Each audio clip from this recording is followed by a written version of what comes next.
शेळके आपल्या सर्वांचं स्वागत करीत आहे। तर आज आपण मराठी व्याकरण या विषयामध्ये शब्दांच्या जाती म्हणजे काय, त्याचे किती प्रकार आहेत हे सगळं आज आपण बघणार आहोत। तर शब्दांच्या जाती म्हणजे काय, तर शब्दांच्या 8 प्रकार पडतात, त्याला आपण शब्दांच्या जाती असे म्हणतो। तर ते 8 प्रकार कोणते आहेत, तर नाम, सर्वनाम, विशेषण, क्रियापद, क्रियाविशेषण, शब्दयोगी, उभयान्वयी आणि केवल प्रयोगी। हे जे सर्व आहेत हे या 8 शब्दांच्या जाती आहेत। तर नाम, सर्वनाम, विशेषण आणि क्रियापद हे जे पहिले 4 जाती आहेत त्याला आपण सव्यय असे म्हणतो। सव्यय म्हणजे काय, तर विकारी। विकारी म्हणजे काय, तर ज्या शब्दांचे लिंग, वचन, विभक्ती यामुळे बदल होतात, वाक्यामध्ये बदल होतो, त्यास आपण विकारी असे म्हणतो। आणि अविकारी म्हणजे काय, तर क्रियाविशेषण, शब्दयोगी, उभयान्वयी, केवल प्रयोगी यास आपण अव्यय म्हणजेच अविकारी, अव्यय असे म्हणतो। अविकारी म्हणजे काय, तर ज्या वाक्यामध्ये लिंग, वचन, विभक्ती असा कोणताही बदल घडत नाही त्यास आपण अविकारी असे म्हणतो, अविकारी। आणि यास आपण विकारी म्हणजे सव्यय असे बोलतो आणि यास अव्यय। तर या झाल्या शब्दांच्या 8 जाती। तर आता आपण बघूया डिटेल मध्ये नाम, सर्वनाम, विशेषण, क्रियापद म्हणजे काय आणि त्याची उदाहरणे। तर नाम म्हणजे काय, तर वाक्यात येणाऱ्या शब्दांपैकी जे शब्द प्रत्यक्षात असलेल्या किंवा काल्पनिक वस्तूंची किंवा त्यांच्या गुणांची नावे असतात त्यास आपण नाम असे म्हणतो। उदाहरणार्थ फुले, झाडे, शहरे, गाव इत्यादी। नाम म्हणजे काय, तर वाक्यात येणाऱ्या शब्दांपैकी जे शब्द प्रत्यक्षात किंवा काल्पनिक वस्तूंची किंवा गुणांची नावे, म्हणजे एखाद्या वाक्यामध्ये एखाद्या फुलाचं नाव आलेलं आहे किंवा एखाद्या झाडाचं नाव आलेलं आहे किंवा एखाद्या शहराचं नाव, गावाचं नाव, मुलाचं नाव, मुलीचं नाव जेव्हा असतो त्या शब्दाला म्हणजे त्या वाक्याला आपण नाम असे म्हणतो। म्हणजे जगातील कोणत्याही दिसणाऱ्या किंवा न दिसणाऱ्या वस्तूला जे नाव ठेवलेले असते त्यास आपण नाम असे म्हणतो। तर नामाचे 3 प्रकार आहेत, एक आहे सामान्य नाम, दुसरा आहे विशेष नाम, तिसरा आहे भाववाचक नाम। तर सामान्य नाम म्हणजे काय, तर त्या वस्तूच्या जातीला दिलेलं नाव त्याला आपण सामान्य नाम असे म्हणतो। नाम म्हणजे काय आपण बघितलं आहे, नाम म्हणजे दिसणाऱ्या किंवा न दिसणाऱ्या गोष्टीला जे नाव ठेवलेले असते त्याला आपण नाम असे म्हणतो। उदाहरणार्थ राजेश, दिनेश, संगीता, किंवा पक्ष्यांची नावं मोर, चिमणी, पोपट, किंवा प्राण्यांची नावं हत्ती, वाघ, सिंह, किंवा फुलांची नावं, फळांची नावं, भाज्यांची नावं, वस्तूंची नावं, पदार्थांची, नद्यांची, पर्वतांची, किंवा काल्पनिक नावं म्हणजे परी, राक्षस, देवदूत, किंवा गुणांची नावं म्हणजे हा खूप महान आहे किंवा ह्याच्यामध्ये खूप नम्रता आहे किंवा ह्याच्यामध्ये खूप शौर्य आहे, किंवा मनस्थितीचे नाव म्हणजे हा आज खूप उदास दिसतोय किंवा हा खूप दुःखी आहे किंवा याला खूप आनंद झालेला आहे, म्हणजे उदास, दुःख, आनंद हे जे शब्द आहे त्यास आपण नाम असे म्हणतो। म्हणजेच थोडक्यात काय, तर माणसे, वस्तू, पदार्थ, प्राणी, पक्षी किंवा त्यांचे गुण, काल्पनिक वस्तू यांना जी नावे ठेवलेली आहे त्याला आपण नाम असे म्हणतो। तर या नामाचे 3 प्रकार आहेत, तर पहिला म्हणजे सामान्य नाम म्हणजे काय, तर त्या वस्तूच्या जातीला दिलेले नाव, त्यास आपण सामान्य नाम असे म्हणतो. उदाहरणार्थ, दर्शना हुशार मुलगी आहे. दर्शना हुशार मुलगी आहे.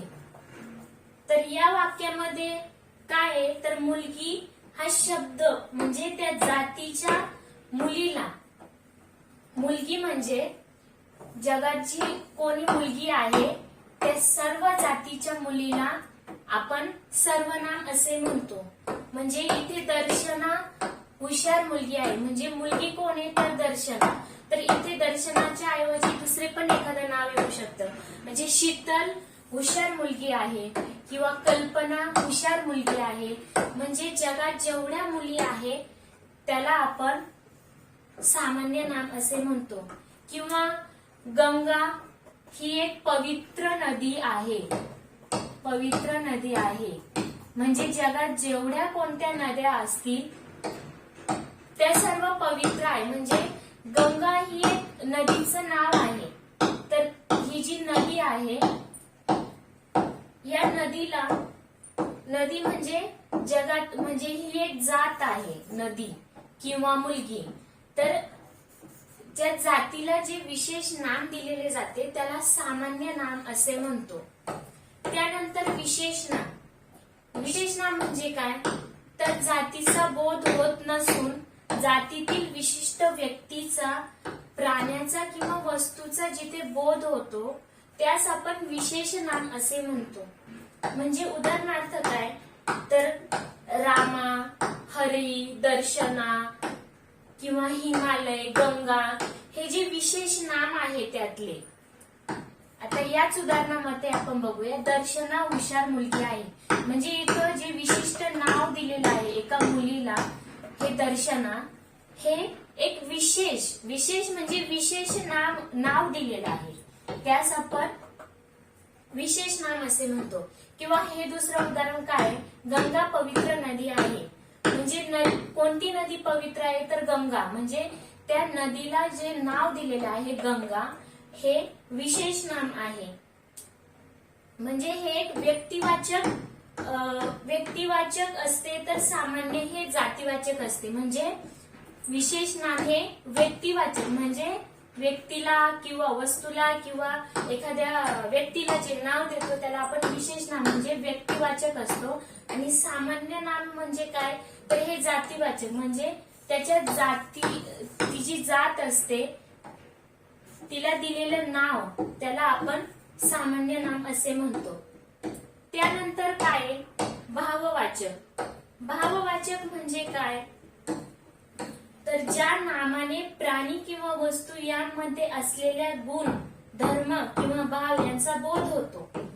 म्हणजे एखादा प्राणी किंवा वस्तू यांच्यामध्ये एखादा गुण असतो किंवा त्यांचा जो भाव असतो याचा बोध होतो त्याला आपण भाववाचक असे म्हणतो. उदाहरणार्थ, धैर्य, कीर्ती, चांगुलपणा, वात्सल्य, गुलामगिरी, आनंद इत्यादी. धैर्य म्हणजे आपण काय म्हणतो, दर्शना या मुलीमध्ये खूप धैर्य आहे.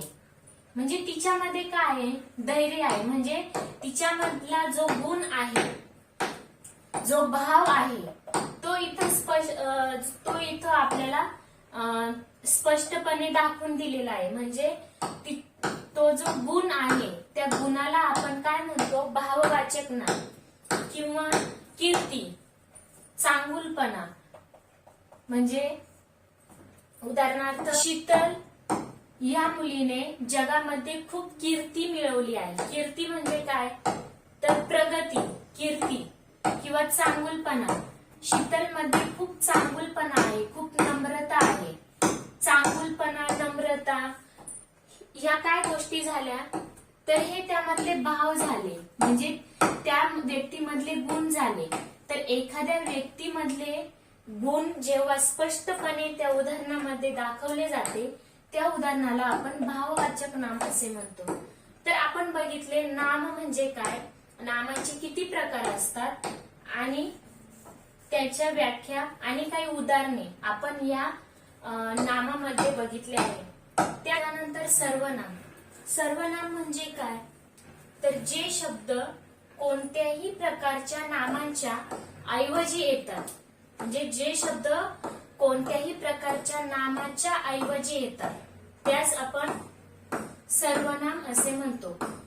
उदाहरणार्थ मी, तू, हा, जो, कोणी इत्यादी.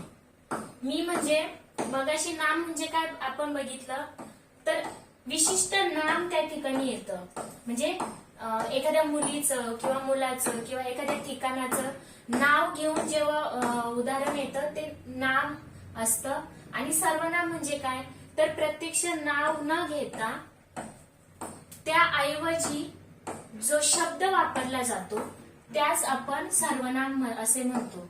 म्हणजे इथे मी, तू, हा, जो, कोणी त्यास आपण सर्वनाम असे म्हणतो. म्हणजे उदाहरणार्थ तो खूप हुशार मुलगा आहे. तो खूप हुशार मुलगा आहे. याच्यामध्ये कोण हुशार मुलगा आहे, तर तो. म्हणजे इतर नामाच्या ऐवजी जो शब्द वापरला आहे त्यास आपण सर्वनाम असे म्हणतो. किंवा उदाहरणार्थ ती नदी खूप सुंदर वाहते. कोणती नदी, तर ती नदी. तर त्या नदीला आपण नाव दिलेलं नाहीये, म्हणजे त्यामध्ये सर्वनाम हा ती आला. किंवा अजून एक उदाहरण कोणतं घेऊ शकतो, कोणीतरी तिथे आहे. कोणीतरी तिथे आहे. कोण आहे ते आपल्याला माहित नाही. कोणीतरी तिथे आहे म्हणजे हा जो कोणी शब्द आहे त्यास आपण सर्वनाम असे म्हणतो. तर सर्वनामाचे किती प्रकार आहे, तर 6 प्रकार आहे. पहिला म्हणजे पुरुषवाचक, दुसरा म्हणजे दर्शक, तिसरा म्हणजे संबंधीवाचक, तिसरा प्रश्नार्थ, पाचवा सामान्य किंवा अनिश्चित आणि पाचवा म्हणजे आत्मवाचक. तर पुरुषवाचक सर्वनाम म्हणजे काय, तर बोलणाऱ्याच्या किंवा लिहिणाऱ्याच्या दृष्टीने जगातील सर्व वस्तूंचे 3 गट पडतात. तर ते गट कोणते, तर बोलणारा स्वतःचा उल्लेख करताना जी सर्वनामे वापरतो ती प्रथम पुरुषवाचक सर्वनाम. म्हणजे बोलणारा जेव्हा स्वतःविषयी उल्लेख करतो तेव्हा प्रथम पुरुषवाचक सर्वनाम होते. म्हणजे उदाहरणार्थ मी, आम्ही यास आपण पुरुषवाचक, प्रथम पुरुषवाचक सर्वनाम असे म्हणू. त्यानंतर ज्याच्याशी बोलायचे त्याचा उल्लेख करताना जी सर्वनामे वापरतो, म्हणजे ज्याच्याशी आपण बोलतो त्याच्याशी बोलताना आपण उल्लेख करताना जी सर्वनामे वापरतो त्यास आपण द्वितीय पुरुषवाचक सर्वनाम असे म्हणतो. उदाहरणार्थ तू, तुम्ही, आपण. तर याच्यामध्ये मी जो आहे तो प्रथम पुरुषवाचक शब्द आहे. तू जो आहे तो द्वितीय पुरुषवाचक सर्वनाम आहे. आणि तृतीय वाचक सर्वनाम म्हणजे काय, तर ज्याच्याविषयी आपल्याला बोलायचे त्या व्यक्ती किंवा वस्तू यांचा उल्लेख करताना जी सर्वनामे वापरतो त्यास आपण तृतीय वाचक असे म्हणतो. उदाहरणार्थ तो, ती, त्या किंवा हा, म्हणजे ज्याच्याविषयी आपल्याला बोलायचे. म्हणजे इथे मी हा जो आहे तो प्रथम वाचक आहे, तू आहे तो द्वितीय वाचक आहे आणि हा किंवा तो, ती आहे तो तृतीय पुरुषवाचक सर्वनाम आहे. त्यानंतर दर्शक सर्वनाम म्हणजे काय, तर जवळची किंवा दूरची वस्तू दाखवण्यासाठी जे सर्वनाम आपण वापरतो. जवळची किंवा दूरची वस्तू दाखवण्यासाठी जे सर्वनाम आपण वापरतो त्यास आपण दर्शक सर्वनाम असे म्हणतो. उदाहरणार्थ हा, ही, हे जेव्हा आपण वापरतो त्यास आपण दर्शक सर्वनाम असे म्हणतो. त्यानंतर संबंधीवाचक सर्वनाम म्हणजे काय, तर वाक्यात पुढे येणाऱ्या दर्शक सर्वनामाशी संबंध दाखवण्यासाठी ज्या सर्वनामांचा वापर होतो त्या संबंधी दर्शक सर्वनाम असे म्हणतो. म्हणजेच ज्याच्याशी आपल्याला संबंध दाखवायचा आहे, ज्या दर्शक सर्वनामांशी आपल्याला संबंध दाखवायचा आहे त्यास आपण संबंधी सर्वनाम असे म्हणतो. उदाहरणार्थ जो, जी, जे. हे बघा इथे जो उदाहरण घेतलेलं आहे, जो, जे, जी, ही जी सर्वनामे ज्या वाक्यामध्ये येतात त्या वाक्यास आपण संबंधी सर्वनाम असे म्हणू शकतो. त्यानंतर प्रश्नार्थक सर्वनामे. प्रश्नार्थक सर्वनामे म्हणजे काय, तर ज्या सर्वनामाचा उपयोग वाक्यात प्रश्न वापरण्यासाठी होतो. म्हणजे ज्यावेळेस आपण प्रश्नार्थक दृष्टीने बोलतो त्यास आपण प्रश्नार्थक सर्वनाम असे म्हणतो. उदाहरणार्थ कोण, काय, कोणास, कोणता किंवा कोणी. हे बघा इथे आपण कोणी हा जो उदाहरण घेतलेले आहे त्यास आपण प्रश्नार्थक असे सर्वनाम असे बोलू शकतो. त्यानंतर सामान्य किंवा अनिश्चित. सामान्य किंवा अनिश्चित सर्वनामे म्हणजे काय, तर कोण, काय ही सर्वनामे वाक्यात प्रश्न विचारण्यासाठी न येता ती कोणत्या नामाबद्दल आली आहे हे निश्चितपणे सांगता येत नाही तेव्हा त्यांना अनिश्चित सर्वनामे असे आपण म्हणू शकतो. म्हणजे ज्यावेळेस आपल्याला प्रश्नार्थक वाक्याने जेव्हा आपल्याला संबोधायचं आहे त्यावेळेस ते म्हणजे प्रश्न विचारण्यासाठी न येता ती कोणत्या नामाबद्दल आली आहे ही निश्चितपणे जेव्हा आपल्याला सांगता येत नाही तेव्हा त्या सर्वनामाला अनिश्चित सर्वनाम असे म्हणतो. उदाहरणार्थ कोणी कोणास हसू नये. इथे काय प्रश्नार्थक म्हणजे नामाबद्दल, एखाद्या सुनिश्चित नामाबद्दल जेव्हा आपल्याला माहित नसतं बोलायचंय त्यावेळेस आपण तिथे अनिश्चित सर्वनाम म्हणजे कोणी कोणास बोलू नये, कोणी कोणास बोलू नये. म्हणजे इथे आपल्याला माहितच नाही का आपल्याला कोणाबद्दल बोलायचंय, ठीक आहे ना, तेव्हा आपण इथे अनिश्चित सर्वनामाचा वापर करतो. दुसरे एखादं उदाहरण म्हणजे काय, जगी सर्व सुखी असा कोण आहे. आपल्याला माहित आहे का जगात सर्व सुखी कोण आहे, तर आपल्याला माहित नाही, बरोबर. तर ते पण उदाहरण आपण अनिश्चित किंवा सामान्य सर्वनामामध्ये घेऊ शकतो. त्यानंतर शेवटचा जो आहे तो म्हणजे आत्मवाचक.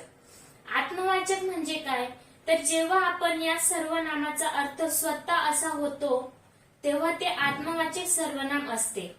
म्हणजे कोणी स्वतःवाचक सर्वनाम, जेव्हा आपण सर्वनामाचा अर्थ स्वतः असा होतो. उदाहरणार्थ मी आपणहून सहलीला जाण्याची तयारी दाखवली. म्हणजे मला दुसरं कोणी आग्रह केला नाही, मी आपणहून सहलीसाठी जाण्यासाठी तयार झाले. म्हणजे आपणहून म्हणजे स्वतः, म्हणजे आत्म म्हणजे मी स्वतः सहलीसाठी जाण्यासाठी तयार झाले तेव्हा ते आत्मवाचक सर्वनाम असे होते. किंवा दुसरं उदाहरण म्हणजे काय, नागरिकाने आपणाला राष्ट्रभक्त मानले पाहिजे. नागरिकाने आपल्याला राष्ट्रभक्त मानलं पाहिजे. इथे काय आपणाला हा जो आहे शब्द आहे तो आत्मवाचक सर्वनाम आहे. तर हे सगळे झाले सर्वनामाचे 6 प्रकार. आपण बघितलं सर्वनाम म्हणजे काय, त्याची उदाहरणे बघितली आणि त्याचे किती प्रकार पडतात ते पण बघितले. त्यानंतर तिसरा प्रकार आहे विशेषण. विशेषण म्हणजे काय, तर जे शब्द नामाबद्दल अधिक माहिती सांगतात. जे शब्द नामाबद्दल अधिक माहिती सांगतात किंवा त्यांचे क्षेत्र मर्यादित करतात त्यांना आपण विशेषण असे म्हणतो. उदाहरणार्थ कडू, गोड, त्याचा इत्यादी. तर विशेषण म्हणजे काय, तर नामाबद्दल विशेष माहिती सांगून नामाची व्याप्ती मर्यादित करतात. व्याप्ती म्हणजे क्षेत्र, तर त्यास आपण विशेषण असे म्हणतो. तर विशेषणाचे पण 3 प्रकार पडतात: गुण विशेषण, संख्या विशेषण आणि सार्वनामिक विशेषण. गुण विशेषण,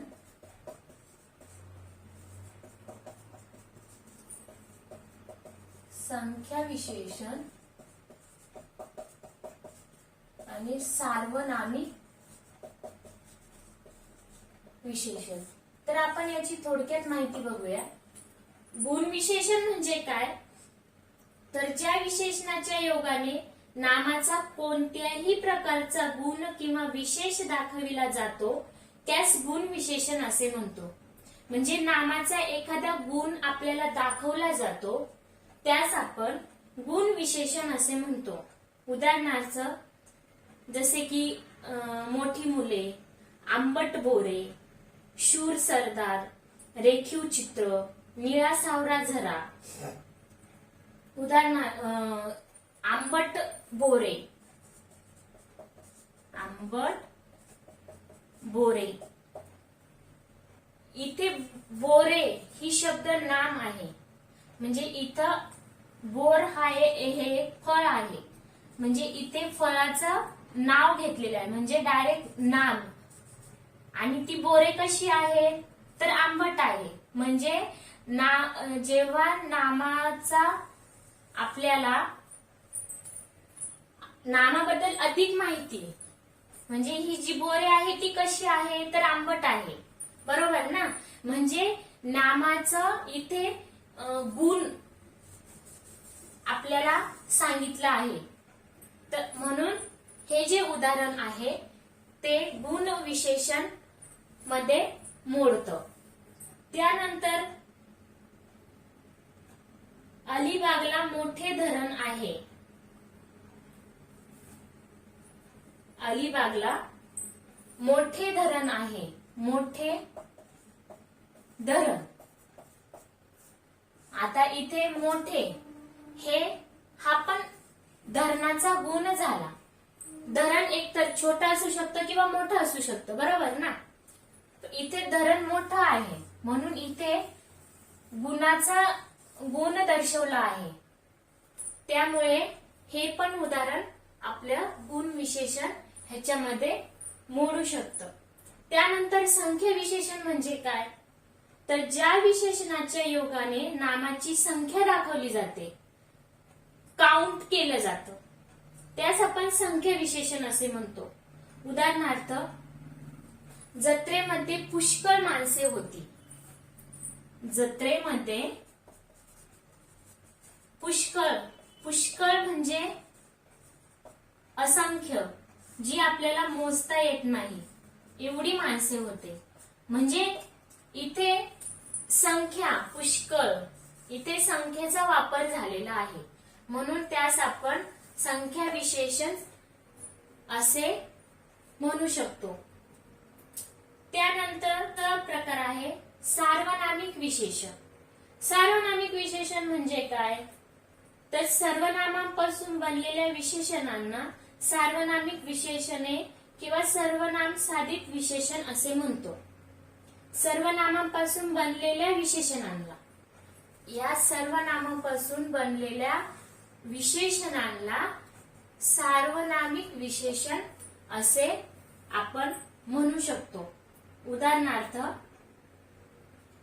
हा मनुष्य किंवा तो पक्षी किंवा माझे पुस्तक, याच्यामध्ये मी, माझा, माझे हे जे शब्द आहे त्या शब्दांना आपण सार्वनामिक विशेषण असे म्हणू शकतो. उदाहरणार्थ तो गाडी विक्रेता आहे. तो गाडी विक्रेता आहे. ह्याच्यामध्ये तो काय झाला, सर्वनाम. आणि विशेषण हे काय झालं, गाडी.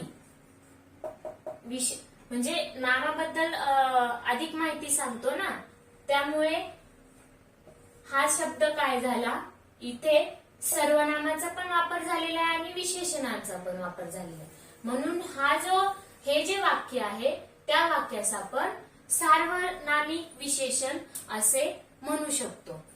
अशा प्रकारे आपण विशेषण म्हणजे काय, विशेषणाचे उदाहरणे बघितले आणि त्याचे जे 3 प्रकार आहेत ते बघितले आणि त्याची थोडक्यात माहिती पण बघितली. त्यानंतर आपण बघणार आहोत क्रियापद म्हणजे काय. तर जे शब्द क्रिया दाखवून वाक्याचा अर्थ पूर्ण करतात, जे शब्द क्रिया दाखवून वाक्याचा अर्थ पूर्ण करतात त्यास आपण क्रियापद असे म्हणतो. उदाहरणार्थ बसतो, जाईल, आहे, आलो, गेलो या शब्दांना आपण क्रियापद असे म्हणू शकतो. त्यानंतर हे जे पुढलं उदाहरण आहे ते म्हणजे काय, तर तो खेळताना पडला. इथे जो खेळताना शब्द आहे हा क्रियापदच आहे, पण ह्याचा प्रकार आहे धातू साधित क्रियापद. धातू साधित क्रियापद म्हणजे काय, तर क्रियापदातील प्रत्ययरहित मूळ शब्दाला धातू असे म्हणतो. मूळ शब्दाला धातू असे म्हणतात आणि धातूपासून तयार झालेल्या शब्दांना धातू साधिते असे आपण म्हणतो किंवा कृदंत, कृदंते, कृदंते असेही आपण म्हणू शकतो. म्हणजे जो मूळ शब्द आहे त्या मूळ शब्दाला आपण धातू असे म्हणतो आणि धातू पासून तयार झालेल्या शब्दाला धातू साधिते किंवा कृदंतते क्रियापद आपण असे म्हणतो. म्हणजे खेळ हा शब्द मूळ आहे, खेळता हा शब्द, आणि या मूळ शब्दापासून जो शब्द तयार झालेला आहे त्यास आपण धातू साधिते क्रियापद असे म्हणतो. आणि नॉर्मल उदाहरण म्हणजे कोणतं, तर मी शाळेत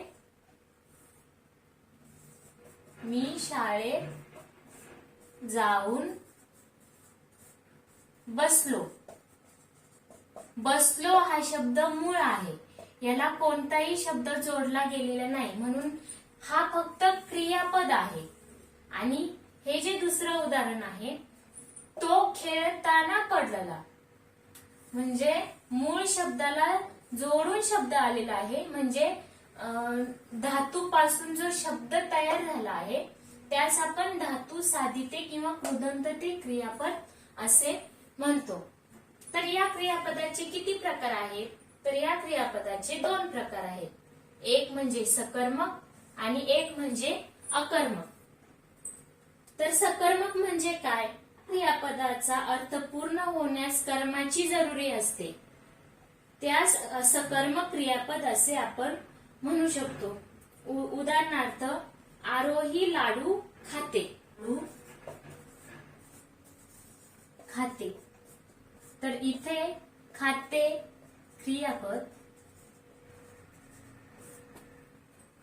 कर्म आहे लाडू, आणि जो नाम म्हणजे कर्ता, जे नाम घेऊन आलेला आहे त्यास आपण कर्ता पण म्हणतो.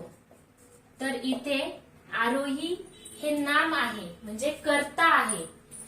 तर ह्याच्यामध्ये क्रियापदाला जोडून जे कर्म आलेलं आहे, म्हणजे क्रियापदाचा अर्थ पूर्ण करण्यासाठी जेव्हा कर्म जोडून येतं, कर्माची जरुरी असते त्यास आपण सकर्मक क्रियापद असे आपण म्हणू शकतो. किंवा सागर चित्र काढतो, सागर चित्र काढतो. तर काढतो काय आहे, हे आहे क्रियापद. सागर म्हणजे हे नाम आहे, विशेष नाम आहे. ह्याला आपण कर्ता असे पण म्हणतो. मग सागर काय करतो? चित्र काढतो. म्हणजे तो काहीतरी कर्म करतोय ना, काम करतोय. तर त्यास आपण म्हणजे इथे क्रियापदाला जोडून कर्म आलेलं आहे, त्यास आपण सकर्मक क्रियापद असे म्हणतो. त्यानंतर अकर्मक क्रियापद म्हणजे काय? वाक्याचा अर्थ पूर्ण करण्यासाठी ज्या क्रियापदाला कर्माची गरज लागत नाही. वाक्याचा अर्थ पूर्ण करण्यासाठी जेव्हा कर्माची गरज लागत नाही तेव्हा अकर्मक क्रियापद होते. सूरज लिहितो. काय लिहितो? आपल्याला माहित आहे का? नाही. इथे काय लिहितो? काय क्रियापद. आणि सूरज काय कर्ता. इथं कर्म आहे का? नाही. म्हणजे इथे कर्माची आवश्यकता नाही. त्यास आपण अकर्मक क्रियापद असे म्हणू शकतो. किंवा अजून एखादं उदाहरण, जान्हवी गाते. गाते म्हणजे हे क्रियापद आहे आणि जान्हवी हे कर्ता आहे. इथे कर्म नाही, म्हणजे हा प्रकार आहे अकर्मक क्रियापदाचा. आपण क्रियापद म्हणजे काय, त्याची उदाहरणे काय आहेत आणि त्याचे प्रकार किती आहेत हे आपण बघितलं आहे. त्यानंतर 5वा प्रकार आहे क्रियाविशेषण. आपण आतापर्यंत जी उदाहरणं बघितली आहे ती आपण सव्यय म्हणजेच विकारी जाती म्हणजे काय हे बघितलं आहे. आता आपण अविकारी म्हणजे अव्यय, क्रियाविशेषण अव्यय म्हणजे काय हे बघणार आहोत. क्रियाविशेषण म्हणजे काय? तर जे शब्द क्रियापदांबद्दल अधिक माहिती सांगतात. म्हणजे हे जे क्रियापद आहे ह्याच्याबद्दल जी माहिती सांगतात त्यास आपण क्रियाविशेषण असे म्हणतो. उदाहरणार्थ आज, काल, तिथे, फार इत्यादी. तर क्रियाविशेषणाचे प्रकार किती आहेत ते आपण बघूया. क्रियाविशेषण अव्ययांचे प्रकार 2 अर्थावरून पडणारे प्रकार आणि स्वरूपावरून पडणारे प्रकार असे आहेत. तर आपण अर्थावरून पडणारे प्रकार कोणते आहेत ते बघू. अर्थावरून पडणारा एकच प्रकार आहे, तो म्हणजे कालवाचक क्रियाविशेषण. कालवाचक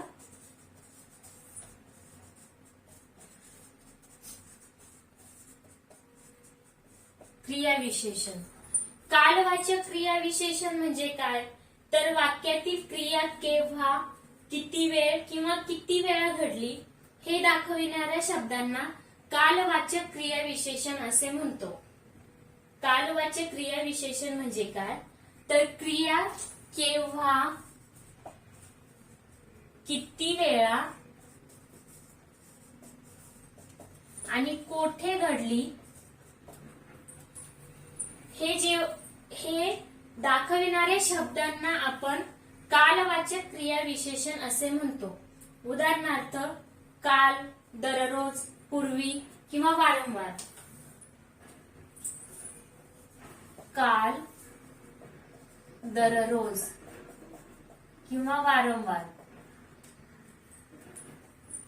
यास आपण कालवाचक क्रियाविशेषण असे म्हणू शकतो. त्यानंतर याचं उदाहरण म्हणजे काय?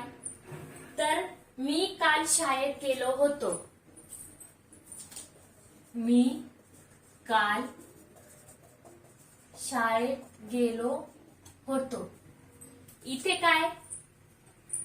काल म्हणजे मी केव्हा शाळेत गेलो होतो? तर मी काल शाळेत गेलो होतो. म्हणजे ते जे उदाहरण आहे ते कालवाचक क्रियाविशेषणाचं उदाहरण आहे. त्यानंतर स्थलवाचक क्रियाविशेषण. स्थलवाचक क्रियाविशेषण म्हणजे काय, तर वाक्यातील क्रिया घडण्याचे स्थळ किंवा ठिकाण दाखविणाऱ्या शब्दांना स्थलवाचक, स्थल म्हणजे स्थळ, स्थलवाचक क्रियाविशेषण म्हणजे घडण्याचे स्थळ किंवा ठिकाण दाखवणाऱ्या घटकांना आपण स्थलवाचक क्रियाविशेषण असे म्हणू शकतो. उदाहरणार्थ सर्वत्र, समोरून, सर्वत्र, समोरून, किंवा तिथे, तेथून इत्यादी घटकांना आपण स्थलवाचक क्रियाविशेषण असे म्हणतो. उदाहरणार्थ मी येथे उभा होतो. कोठे उभा होतो? येथे. मी येथे. म्हणजे येथे हा शब्द एका स्थळ म्हणजे जागेचं वर्णन करतोय, तर त्यास आपण उभा होतो. येथे हा शब्द स्थळ म्हणजे एका प्रॉपर ठिकाणाचं वर्णन करतोय, त्यामुळे आपण त्यास स्थलवाचक क्रियाविशेषण असे म्हणू शकतो. त्यानंतर तिसरा प्रकार आहे रीतिवाचक क्रियाविशेषण. रीतिवाचक क्रियाविशेषण म्हणजे काय, तर क्रिया घडण्याची रीत किंवा क्रिया कशी घडते हे दाखविणाऱ्या शब्दांना आपण रीतिवाचक क्रियाविशेषण असे म्हणू शकतो. उदाहरणार्थ वैभव खूप सावकाश चालतो. वैभव खूप सावकाश चालतो. इथे सावकाश म्हणजे रीत, म्हणजे त्याची चालण्याची पद्धत कशी आहे, तर तो खूप सावकाश चालतो. किंवा दुसरं उदाहरण म्हणजे काय, तर ती जलद पळते किंवा धावते.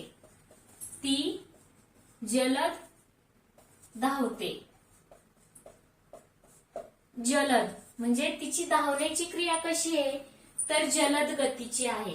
म्हणजे हे सगळी उदाहरणं आहे ती आहे रीतिवाचक क्रियाविशेषण. त्यानंतर संख्यावाचक किंवा परिमाणवाचक क्रियाविशेषण. वाक्यातील शब्द जेव्हा क्रियेची संख्या किंवा परिमाण दाखवतो त्यास आपण संख्यावाचक किंवा परिमाणवाचक क्रियाविशेषण असे म्हणतो. उदाहरणार्थ तुम्ही जरा शांत बसा. तुम्ही जरा शांत बसा.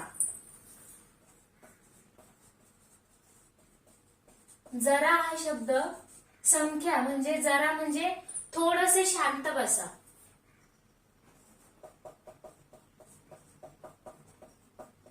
तर हा संख्यावाचक किंवा परिमाणवाचक क्रियाविशेषण आहे. किंवा दुसरं उदाहरण म्हणजे मनीषा अतिशय प्रामाणिक आहे. मनीषा अतिशय, अतिशय म्हणजे खूप, म्हणजे ही एक संख्या झाली म्हणून ते संख्यावाचक क्रियाविशेषण अव्यय आहे. त्यानंतर निषेधार्थक क्रियाविशेषण. निषेधार्थक क्रियाविशेषण अव्यय म्हणजे वाक्यातील न नाही शब्द जेव्हा क्रियेचा निषेध किंवा नकार दर्शवतो, म्हणजे एखादी गोष्ट आपल्याला नकारार्थक दृष्टीने आपल्याला दिसते त्यास आपण निषेधार्थक क्रियाविशेषण असे म्हणतो. उदाहरणार्थ तो न चुकता येतो.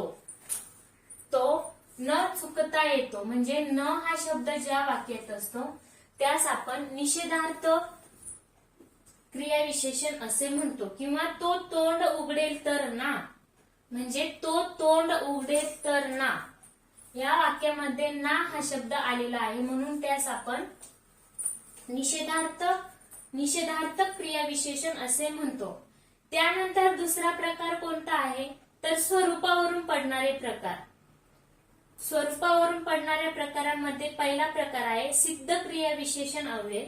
सिद्ध क्रियाविशेषण अव्यय म्हणजे काय, तर काही शब्द मुळातच क्रियाविशेषण असतात त्यांना सिद्ध क्रियाविशेषण असे आपण म्हणतो. उदाहरणार्थ इथे, तिथे, आज, पुढे, मागे इत्यादी शब्द मूलतः क्रियाविशेषण अव्यय आहे, त्यांना सिद्ध क्रियाविशेषण असे म्हणतो. उदाहरणार्थ तो मागे गेला. कुठे गेला? मागे गेला. किंवा ती तेथे जाणार. कोठे जाणार तर तेथे जाणार. ह्यामध्ये मागे आणि तेथे हे सिद्ध क्रिया विशेषण अव्यय आहे. त्यानंतर दुसरा प्रकार आहे साधित क्रिया विशेषण अव्यय. साधित क्रिया विशेषण अव्यय म्हणजे काय, तर नाम, विशेषण, क्रियापद, शब्दयोगी अव्यय यांच्यापासून झालेल्या क्रिया विशेषणांना साधित क्रिया विशेषण असे आपण म्हणू शकतो. म्हणजे मोठ्याने, वस्तुता, एकदा, हसताना, कोठून यासारखे शब्द मूळ शब्दांना प्रत्यय लागून बनलेले आहेत अशा शब्दांना आपण साधित क्रिया विशेषण अव्यय असे म्हणू शकतो. त्यानंतर सामासिक क्रिया विशेषण अव्यय म्हणजे काही जोड शब्द किंवा सामाजिक शब्द क्रिया विशेषण अव्ययाचे काम करतात अशा दोन शब्दांना सामासिक क्रिया विशेषण अव्यय असे म्हणून ओळखले जाते. उदाहरणार्थ आज सचिन वर्गात गैरहजर आहे. पाऊस दररोज पडतो. विद्यार्थी रात्रंदिवस अभ्यास करतात. हे उदाहरण आहे ते सामासिक क्रिया विशेषण अव्यय आहेत. त्यानंतर शेवटचा प्रकार म्हणजे स्थानिक क्रिया विशेषण अव्यय म्हणजे जेव्हा उदाहरणार्थ ती काय माती गाते. ती काय माती गाते. तो इंग्रजी चांगले बोलतो. तो हसत बोलतो. तू जिन्यावर ये. या वाक्यामध्ये माती, चांगले, हसत, वर हे शब्द इतर प्रकारचे शब्द आहेत. यांना कोणी स्थानिक क्रिया विशेषण अव्यय असे आपण म्हणू शकतो. अशा प्रकारे आपण क्रिया विशेषण म्हणजे काय आणि क्रिया विशेषणाचे किती प्रकार आहेत हे आपण बघितलं आहे. त्यानंतर आपण शब्दयोगी अव्यय म्हणजे काय हे आपण आता बघूया. जे शब्द नामांना किंवा शब्दांना जोडून येतात. जे शब्द नामांना किंवा शब्दांना जोडून येतात त्यांना आपण शब्दयोगी अव्यय असे म्हणतो. उदाहरणार्थ झाडाखाली, तिच्याकरिता, त्यासाठी. ज्या शब्दांना जे शब्द नामांना किंवा शब्दांना जोडून येतात म्हणजे इथे झाड हे एक नाम आहे. त्याला खाली हा शब्द जोडून आलेला आहे. त्यास आपण शब्दयोगी अव्यय असे म्हणतो. किंवा तिच्याकरिता. तिच्याकरिता, तिच्या म्हणजे हा सर्वनाम आहे. सर्वनामांना पण जोडून आलेल्या शब्दाला आपण शब्दयोगी अव्यय असं म्हणतो. म्हणजे तिच्या हा एक सर्वनाम आहे आणि करिता हा जोडून आलेला शब्द आहे म्हणून तो पण आपला शब्दयोगी अव्यय आहे.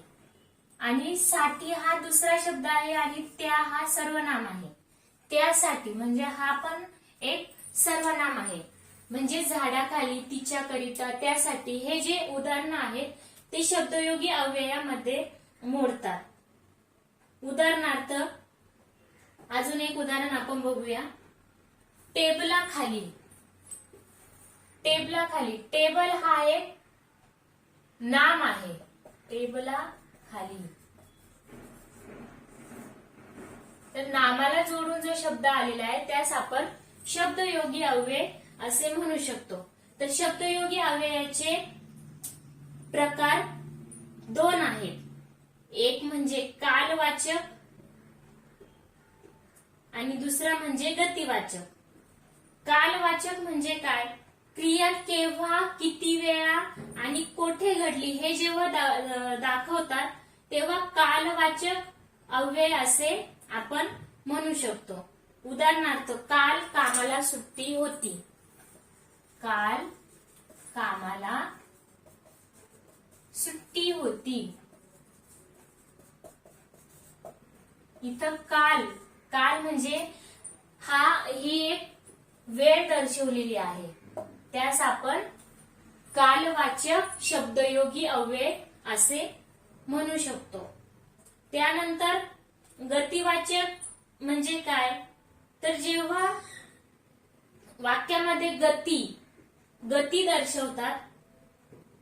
उदाहरणार्थ कालपासून माझी परीक्षा सुरू झाली किंवा उद्यापर्यंत ते दुकान बंद राहील. म्हणजे याच्यामध्ये पासून, पर्यंत, म्हणजे ही एक गती झाली, बरोबर ना. गतिवाचक म्हणजे पासून, पर्यंत. म्हणजे कालपासून माझी परीक्षा सुरू झाली आणि कालपर्यंत ते दुकान बंद होतं. तर पासून आणि पर्यंत ही जी उदाहरणं आहेत ती आहेत आपली गतिवाचक शब्दयोगी अव्यय. अशा प्रकारे शब्दयोगी अव्यय म्हणजे काय आणि त्याचे प्रकार आणि उदाहरणे आपण बघितली आहे. त्यानंतर आपण उभयान्वयी अव्यय म्हणजे काय ते बघूया. तर उभयान्वयी अव्यय म्हणजे काय, तर जे शब्द दोन शब्द किंवा वाक्य जोडतात, जे शब्द दोन शब्द किंवा वाक्य जोडतात त्यांना आपण उभयान्वयी अव्यय असे म्हणू शकतो. उदाहरणार्थ व, आणि, परंतु आणि म्हणून इत्यादी उदाहरणं जेव्हा वाक्यामध्ये येतात तेव्हा उभयान्वयी अव्यय होतो. त्यानंतर आपण उभयान्वयी अव्ययाचे प्रकार किती आहेत, तर उभयान्वयी अव्ययाचे 2 प्रकार पडतात. तर ते प्रकार कोणते आहेत, तर समानत्वदर्शक उभयान्वयी अव्यय आणि असमानत्वदर्शक उभयान्वयी अव्यय. समानत्वदर्शक उभयान्वयी अव्यय म्हणजे काय, तर उभयान्वयी अव्ययांना जोडली गेलेली वाक्ये स्वतंत्र किंवा एकमेकांवर अवलंबून नसणारी म्हणजे ती सारख्या दर्जाची असते. अशा प्रकारच्या उभयान्वयी अव्ययांना समानत्वदर्शक किंवा प्रधानत्व सूचक उभयान्वयी अव्यय आपण असे म्हणू शकतो. उदाहरणार्थ विजा चमकू लागल्या आणि पावसाला सुरुवात झाली. म्हणजे इथे 2 वाक्य हे एकमेकावर अवलंबून नसणारी परंतु सारख्या दर्जाची आहे म्हणून आपण समानत्वदर्शक म्हणजे प्रधानत्व सूचक उभयान्वयी अव्यय असे आपण म्हणू शकतो. उदाहरणार्थ वीज चमकू लागली, वीज चमकू लागली आणि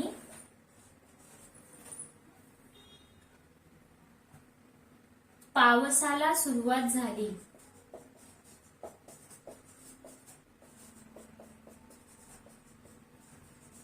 म्हणजे इथे आणि हा उभयान्वयी अव्यय आहे आणि वीज चमकू लागली आणि पावसाला सुरुवात झाली हे 2 स्वतंत्र वाक्य आहेत परंतु एकमेकावर अवलंबूनही नाही आणि परंतु समान दर्जाची आहे. म्हणजे वीज चमकू लागली म्हणून पावसाला सुरुवात झाली. तर हे वाक्य आहे समानत्वदर्शक उभयान्वयी अव्यय. त्यानंतर असमानत्व उभयान्वयी अव्यय म्हणजे काय, जेव्हा उभयान्वयी अव्ययांनी जोडलेल्या 2 वाक्यांपैकी एक वाक्य प्रधान व त्याच्या तुलनेत दुसरं वाक्य गौण असते तेव्हा अशा अव्ययांना असमानत्वदर्शक उभयान्वयी अव्यय असे आपण म्हणू शकतो. गौण म्हणजे काय, तर जो पहिला प्रधान वाक्य आहे त्याच्यावर अवलंबून असलेले वाक्य. म्हणजे जेव्हा एक प्रधान वाक्य व दुसरे गौण वाक्य म्हणजे प्रधान वाक्यावर अवलंबून असलेले वाक्य असते तेव्हा आपण अशी असमान दर्जाची वाक्ये जोडतात तेव्हा त्यांना गौणत्व सूचक उभयान्वयी अव्यय आपण असे म्हणू शकतो. उदाहरणार्थ 1 किलोमीटर म्हणजे 1000 मीटर. 1 किलोमीटर म्हणजे 1 किलोमीटर म्हणजे 1000 मीटर. इथे म्हणजे हा उभयान्वयी अव्यय आहे आणि 1 किलो म्हणजे 1000 मीटर. म्हणजे हा जो 1000 मीटर आहे हा ह्या प्रधान वाक्यावर अवलंबून आहे. म्हणजे असमान दर्जाची वाक्ये जोडलेली असतात, त्यास आपण गौणत्व दर्शक उभयान्वयी किंवा असमानत्व दर्शक उभयान्वयी अव्यय आपण असे म्हणू शकतो. अशा प्रकारे आपण उभयान्वयी अव्यय म्हणजे काय, त्याची उदाहरणे आणि त्याची किती प्रकार पडतात ते आपण बघितलं आहे. त्यानंतर सगळ्यात शेवटचा प्रकार म्हणजे केवल प्रयोगी अव्यय. केवल प्रयोगी अव्यय म्हणजे काय, जे शब्द आपल्या मनातील वृत्ती किंवा भावना व्यक्त करतात. जे शब्द आपल्या मनातील वृत्ती किंवा भावना व्यक्त करतात त्यास आपण केवल प्रयोगी अव्यय असे म्हणतो. उदाहरणार्थ शाबास, अबब, अरेरे हे जेव्हा शब्द येतात त्या वाक्याला आपण केवल प्रयोगी वाक्य असे म्हणू शकतो. उदाहरणार्थ बाप रे 3 वाजले. बाप रे 3 वाजले. यातला बापरे म्हणजे हा आपल्या मनातील जी भावना आहे, म्हणजे 3 वाजले बापरे असं जेव्हा आपण म्हणतो म्हणजे बापरे हा शब्द केवल प्रयोगी अव्यय आहे. तर त्याचे प्रकार केवल प्रयोगी अव्ययाचे प्रकार बघूया. पहिला प्रकार आहे हर्षदर्शक केवल प्रयोगी अव्यय. हर्षदर्शक म्हणजे काय, जेव्हा वाक्यामध्ये वा वा, आहा, ओहो, आहा हे शब्द येतात त्यास आपण हर्षदर्शक केवल प्रयोगी अव्यय असे म्हणतो. उदाहरणार्थ आहा किती सुंदर दृश्य आहे. आहा किती सुंदर दृश्य आहे. जेव्हा वाक्यात आहा येतो तेव्हा त्यास आपण हर्षदर्शक केवल प्रयोगी असे म्हणतो. हर्षदर्शक म्हणजे आपल्याला आनंद होतो. त्यानंतर शोकदर्शक केवल प्रयोगी. शोकदर्शक केवल प्रयोगी म्हणजे काय, अरे रे म्हणजे जेव्हा आपल्याला एखाद्या गोष्टीचं वाईट वाटतं तेव्हा आपण शोक दर्शवतो, त्यावेळेस शोकदर्शक केवल प्रयोगी अव्यय असं आपण त्यास म्हणतो. उदाहरणार्थ अरे रे खूप वाईट वाटले. त्यानंतर तिसरा आहे आश्चर्यकारक केवल प्रयोगी. ज्यावेळेस आपल्याला एखाद्या गोष्टीबद्दल आश्चर्य वाटतं त्यास आपण आश्चर्यकारक केवल प्रयोगी अव्यय असं म्हणतो. उदाहरणार्थ अबब, बापरे, आहा, अरेच्छा असे जेव्हा शब्द येतात तेव्हा आश्चर्यकारक केवल प्रयोगी अव्यय असे होतो. उदाहरणार्थ अबब केवढी मोठी, अबब केवढी मोठी इमारत आहे. म्हणजे आपल्याला आश्चर्य वाटतं केवढी मोठी इमारत आहे, तेव्हा आश्चर्यकारक केवल प्रयोगी अव्यय असे होते.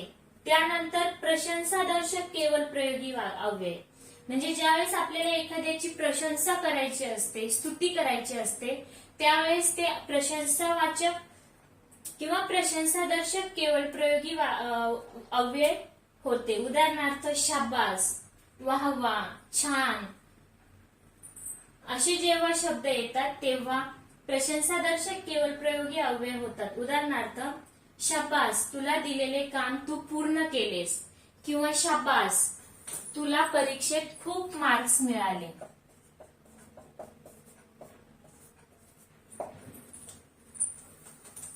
पुढचा प्रकार आहे संमतीदर्शक. म्हणजे एखाद्या गोष्टीला जेव्हा आपण संमती देतो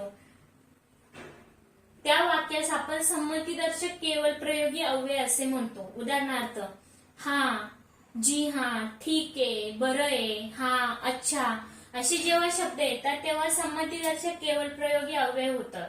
उदाहरणार्थ अच्छा, जा मग, अच्छा, ठीक आहे, ये मग असं जेव्हा आपण आपल्याला उदाहरणे देतात तेव्हा ती संमतीदर्शक केवल प्रयोगी अव्यय असतात. त्यानंतर विरोधी दर्शक म्हणजे जेव्हा आपल्याला विरोध करायचा असतो, म्हणजे छे छे असे करू नकोस, ते विरोधी दर्शक केवल प्रयोगी अव्यय असतात. किंवा एखाद्या गोष्टीबद्दल आपल्याला तिरस्कार व्यक्त करायचा असतो त्यावेळेस आपण तिथे तिरस्कार दर्शक केवल प्रयोगी अव्यय वापरतो. म्हणजे छी ते मला नकोय, म्हणजे छी म्हणजे आपण तिरस्कार करतोय. किंवा एखादा दुसरा प्रकार आहे संबोधन दर्शक केवळ प्रयोगी अव्यय. म्हणजे अहो ऐकलत का, म्हणजे एखाद्या बरोबर आपल्याला अहो म्हणजे आपण ज्यावेळेस मोठ्यांशी बोलायचं असतं त्यावेळेस आपण संबोधनदर्शक केवळ प्रयोगी अव्ययाचा वापर करतो. त्यानंतर मौनदर्शक म्हणजे ज्यावेळेस आपण काहीच बोलत नाही त्याला आपण मौनदर्शक केवळ प्रयोगी अव्यय असं म्हणतो. उदाहरणार्थ चूप, जास्त बोलू नको, म्हणजे समोरच्याला ज्यावेळेस आपण बोलू नकोस किंवा मौन राहा असे आपल्याला सांगायचे असते त्यावेळेस आपण मौनदर्शक केवळ प्रयोगी अव्ययाचा वापर करतो. अशा प्रकारे केवळ प्रयोगी अव्ययामध्ये 9 केवळ प्रयोगी अव्ययाचे 9 प्रकार पडतात. अशा प्रकारे आपण केवळ प्रयोगी म्हणजे काय, त्याची उदाहरणे काय आहेत आणि त्याचे प्रकार किती पडतात आणि काय आहेत ते मध्ये बघितलं आहे. अशा प्रकारे शब्दांच्या जाती या 8 असतात. त्या शब्दांच्या जाती कोणत्या, त्याच्या व्याख्या काय आहे, त्याची उदाहरणे काय आहेत ते आज आपण सगळं बघितलं आहे. त्यानंतर आपण पुढच्या व्हिडिओमध्ये ह्या ज्या शब्दांच्या 8 जाती आहेत त्याच्यावरची जी परीक्षेमध्ये उदाहरणे विचारली जातात, प्रश्न विचारले जातात ते आपण पुढच्या व्हिडिओमध्ये बघणार आहोत. तर मित्रांनो, आजचा व्हिडिओ तुम्हाला कसा वाटला ते नक्कीच कमेंट करून सांगा. आणि व्हिडिओ जर आवडला असेल तर व्हिडिओला लाईक करा, शेअर करा आणि सबस्क्राईब करा. जय हिंद.